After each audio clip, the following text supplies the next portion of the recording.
Welcome one, welcome all to another riveting season of Sportsline Friday Night. I'm Kevin Baptiste alongside John Eves. John, you heard, we had the scrimmages, we had the 7-on-7s, we had the workouts, we had the practices. We still got practice going on somewhat, but it's more of a glorified practice. Yeah, kind of a summer full of teasers. You know, you get all of that stuff, and then about this time, you're just ready to go out there, spot the ball, put the pads on, play some football. We did a little bit of that tonight with the Jamborees, got a taste of it. Next week we'll get into the full thing, but some great action to get into, and let's go right now with that. Central coming off one of the best seasons in school history, first state championship since 1966. How do the Wildcats follow that up? Well, looking pretty good right here. Ja'Cory Platt, Central's new quarterback, fires to Brody Deal, and he takes it 60 yards to the house. David Semino loving that. Really no better way to start than that right there. But East Ascension in for this Jamboree, and Jeremiah Merriweather, a guy that we interviewed this summer when previewing the Spartans, off and running here, a kick return touchdown just like that to tie the game up at 7 apiece. Kevin, we're going to see a lot of special teams woes, miscues, but also good plays. Here's a great play for Central. Jamichael Garrity transferred in from Mississippi. He's got several Division I offers. Somebody, Anthony Camp and Central's defense, very excited about a 70-yard pick six to put Central in front, and the Wildcats roll in this Jamboree 40-7. All right, East Ascension plays in District 5-5A. We had some District 5-5A Jamborees. To take you back to last night, Dutchtown was on the road against Prairieville. Under 7 minutes left, Dutchtown up 3-0. Prairieville inside the red zone. And check out their quarterback, Skylar Kelly, looking like Johnny Manziel, a little Bo Nix, just going one way, going the other, into the end zone for the touchdown to give Prairieville the lead 7-3. All right, skip ahead to the final seconds. Dutchtown just near midfield. Owen Fletcher is going to roll around and hit Martell Rogers across the middle. He makes a move, and the clock is just ticking down. He's got to get out of bounds, and he does. So he gets out of bounds with 2 seconds left. Last play. Who says Jamborees aren't fun, John? Last play in a Jamboree? All right, so Fletcher rolls around, avoids the sack, goes to his right, makes a throw to the corner of the end zone, and it's caught. Derek Walker Vice at the horn. Dutchtown, go crazy, a walk-off game winner, 9-7. How about that one into some preseason action right there? Kevin, the refs from that Saints preseason game need to take notes on running out of bounds and stopping the clock. There we go. Right. We're going to remain in District 5-5A tonight. Denham Springs against Walker, a rivalry. They usually do this thing every year where they play Jamborees before their regular season matchup. It was 3-0 Denham at this point. And how about this guy? They got a tight end, Hayden Ray, transferred in from Live Oak, showed off the move, 40-yard touchdown pass from DeJohn Golden as Denham Springs quarterback. But the ensuing kickoff, you know, John, I got that rule. If we're going to show special teams, here we go. Only 1 or 2 things happen. And this is a positive for Walker. Rashad London fields it at his 1. The kicker tries to get him down, doesn't happen, throws off another stiff arm, and he is gone for a 99-yard house call. 10-6, Walker still trails, but Denham Springs will hold on and go on to win this one by the final of 20-6. Denham is at Hammond next week. Walker is at Ponchatoula. Always love seeing those two square off. We'll see them again, of course, in the regular season. All right, let's take you back to Thursday night. Red Stick Rumble Jamboree at Parkview Baptist, Dunham, and U-High squaring off. First play of the game. We talked to U-High over the summer. Kevin, you went out to their practice. Andy Martin very excited about some of the skill position talent on this offense. First play action pass, Ethan McGlynn to Lawson Dixon, who was just wide open. One play, 80 yards, touchdown. Got it feel good for Lawson, too. He was out basically all of last season with a collarbone injury. His first play back is a score. Later in the first half, 3rd and long for U-High. Deep in Dunham territory. McGlynn's a dual threat quarterback. He can go, but he's tracked down here by Colin Piku, a guy that plays little running back, little linebacker, and the Cubs have to settle for a 31-yard field goal, courtesy of Mason Malasa, so it's 10-0 U-High. On the ensuing drive, it's a 3rd down for Dunham. Elijah Haven brought down by Lane Nixon, and U-High would then stop a fake punt after that, which would produce 3 more points off the foot of Malasa, so 13-0 at the half. In the second half, Dunham marching down the field. Haven sheds off a pass rusher, hits the edge, waltzes in a 13-yard touchdown scramble, and the Tigers are on the board. It's 13-6. The PAT was blocked. There were a couple PAT blocks by U-High. Now the Cubs with a strong special teams performance because of those blocks, but also this right here, Kevin. Back to your rule on what happens when we show some special teams plays. This is Emmanuel Moses who receives the kickoff, follows his blocks, Stiff arms a man, weaves across the field, takes it all the way to the crib. A 90-yard kickoff return, touchdown. He's next up in the Moses family, following up Dylan and Keelan, 20-6 at that point. U-High, final score, 27-12. The Cubs back with a vengeance. The nightcap from that game, the debut of Devin Ducote at his alma mater, the Parkview Baptist Eagles, hosting Brusly. You're going to hear one name a lot in these highlights, Kevin, and that name is Drake Vincent. Brusly's starting quarterback had himself a night. Gets the ball rolling here with a touchdown pass to Darion Bennett. Would have counted in touch football as well. 75-yard scoring connection, and that was the only score of the first half. So 7-0 Panthers. Brusly would strike again on its first drive of the second half. Vincent pumps, chucks, anyone out there? Yes, Marion Irving gets behind the defense, hits pay dirt. Vincent to Irving for 52 yards, and it's 13-0 Brusly. Parkview picked up the phone, no one would answer. Logan Sorrell, he's a Kentucky baseball commit for his arm power. He puts it on display here, the senior linking up with Landon Ripple. Nice catch there, high point in the football. The Eagles in business here, and then a few plays later, Sorrell, the keeper on third down, splits the gap, crosses the goal line. So Parkview cuts into the deficit. It's 13-7. Brusly still in front. On the next drive for the Panthers, Hoff Schooler lighting up the fireworks here. Vincent takes the snap, flares it out to Reggie Riley, who's actually Brusly's backup quarterback. That's a double pass. Patrick Gales uncovered, and the Nichols commit speeds away from the secondary like a double play in baseball. That was a 7-9-0 scoring play, and Brusly goes on to win 27-7. Big night for their quarterback. All right, more Jamborees to come and little time. We're back with more Sportsline Friday night after this.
All right, taking you back to Parkview Baptist for tonight's action between Catholic High and Madison Prep. These two always like to square off in the Jamboree preseason. The Bears striking first. The quarterback, Baylor Graves, taking it in himself, making it 7-0. He's back for another year as Catholic High's starting quarterback. Madison Prep with the ball here. Dylan Reed throws it deep, but it's intercepted by Blaine Bradford, five-star safety, committed to Ohio State, and that would set up another Bears touchdown. Here's quarterback Turner Goldsmith, who's kind of QB2 over at Catholic. Nice moves over there by Dyer Chambers, making the grab and then taking it all the way in. So the Bears up by 2 touchdowns at that point. The Chargers not going away, though. Reed running around here trying to improvise, tells Landon Johnson to run up the sideline. He throws it to him, makes the catch. runs by a defender and just dragged down shy of the goal line. But after that, John Profit would run it in here on the handoff to get Madison Prep on the board. They would miss a two-point conversion, or fail a two-point conversion, I should say. So 14-6 in some exciting action there with Catholic High coming out on top. Dyer didn't have to put Buddy out the frame like that. All right, let's go to the west side. Plaquemine, White Castle, little inter-parish game right there. Plaquemine leading 12-6 in the second half, and the Green Devils all over the quarterback for the sack. That forces the punt. And Plaquemine, they wasted no time on offense. You know, this offense, they have a lot of veterans. Brendan Miles is going to give the inside pitch to DeJohn Baloney for the first down. And then the very next play, Plaquemine doesn't have Tyrese Mosby anymore. It's just Spencer Collins Jr. taking over in the backfield. He gets the handoff. He gets in the end zone for another score. And Plaquemine goes on to win by the final of 26-6. Yeah, Plaquemine keeps on rolling. New names, new faces. Some action from this evening out at West Feliciana, Southern Lab, and Amite. Scoreless first half. Not a lot of offense, some good defense though. So we'll pick it up here in the second half. Jerry Botley rolling around, but he's dropped by Oswald Rosso in the backfield. So Lab's forced to punt. Here's a special teams miscue, Kevin. The snap sails over Logan Dolphin's head. Good job here to grab it and at least try to, work his way up the field a little bit, but he's tackled at 3. Amy in great position to score the game's first touchdown, and they would do exactly that. Jamyron Dillon plunges in. That's the opening score of the game, and it's 6-0 Amite after a missed PAT. Same score with 6 minutes to go in the second half. Botley takes the snap, trying to spark something for Southern Lab here. Down 6-0, still time to maybe tie or put Lab in front. Nobody's open. He's rolling around the field, and he kind of breaks a cardinal rule here. Jeez. Throws it over the middle of the field, and it is intercepted. Cameron Madison read it all the way. Breaks through the first wave. He's got blockers down the sideline, and he takes it all the way back. Amy punctuates a Jamboree win against Southern Lab, 12-0. All right, let's take you back to. Oops, my bad. False start. I got this one, First Kev. false start of the year. That's My all bad. right. That's My okay. bad. It's just a 5-yard penalty. Episcopal and Riverside from yesterday. The Rebels up 7-0, and Brock Bourgeois flares it out to Chris Becknell, who runs away from everybody. Nearly 50 yards, it says here, for a touchdown that ties the game at 7 apiece. Moving to the second half, Episcopal working that option offense under Travis Bourgeois. Taj Callahan, a D1 prospect with a big run here, pushed out of bounds at the 12-yard line. And then Episcopal would utilize a pitch the other way to Jackson Young. Uses the stiff arm, finds the edge, and scores. 21-14, the final score in a very competitive game there. Two teams I expect to see in the playoffs, Riverside and Episcopal. Yes, sir. Take you back to last night. Beautiful sunset above St. Michael's brand new football stadium. They hosted North Iberville. The Warriors trailed 6-0, but they take the lead right here. Nathan Contine scored a touchdown. Extra point made it 7-6. St. Michael's offense back to work. Boogie Leviston Boogies then makes a little throw to Johnny McCarty, who gets knocked out of bounds at the 3-yard line, and that leads to a touchdown for Ethan Sutton. So St. Michael takes the lead 13-6. For North Iberville, they have speed as well. After Jeremy Favorite gets it down to the goal line, their quarterback Javante Thomas keeps it for the touchdown, makes it 13-12. North Iberville still trailing. They're going to go for 2, and they're going to let Jeremy Favorite finish what he started. He's going to eventually get in. There you go. 2-point conversion good. North Iberville wins 14-12. Got to build it up a little bit, Well, we John. slow-moed it so the fans at home, the guys that like to watch film, do X's and O's, could kind of get on tape there and really break it down. Absolutely. More Sportsline after this.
Welcome back to Sportsline. Zachary, they hosted Livonia. You know, the Broncos, they are a program that is used to being in the state championship or close to the state championship. They were eliminated in the second round. They're trying to get back to the state championship this year.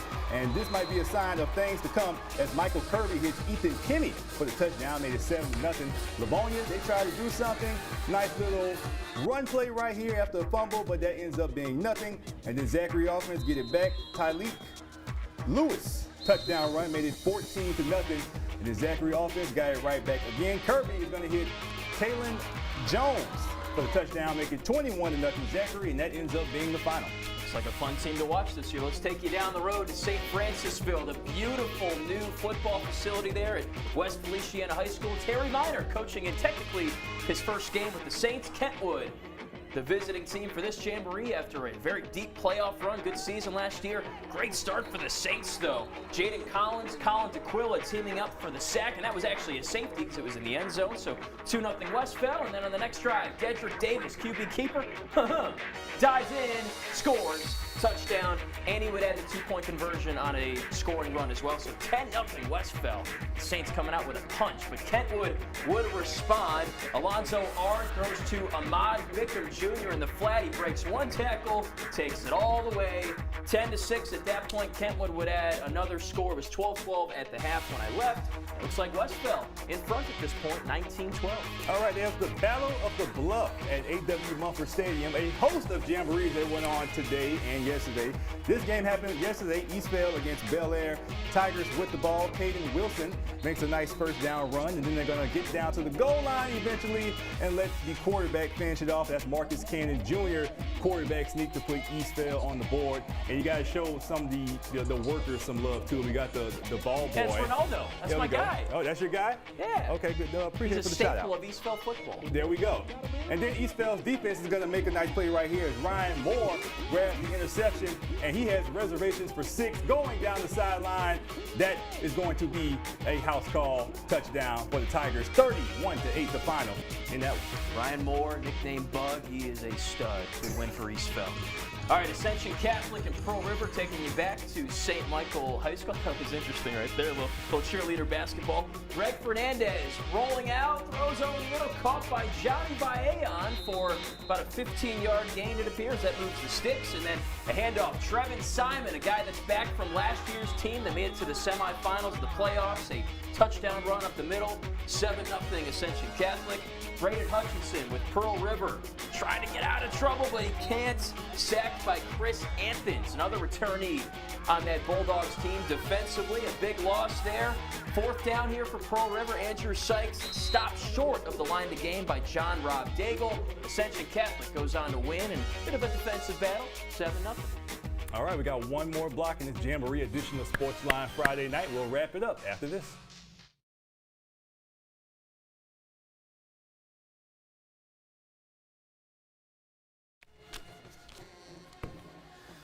That's all you, Kevin. All right. Liberty and McKinley.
Welcome back to Sportsline. Another game at the Battle of the Bluff Jamboree. Liberty against McKinley. And the Patriots, they were running a lot in this one. This is Zayden Foster.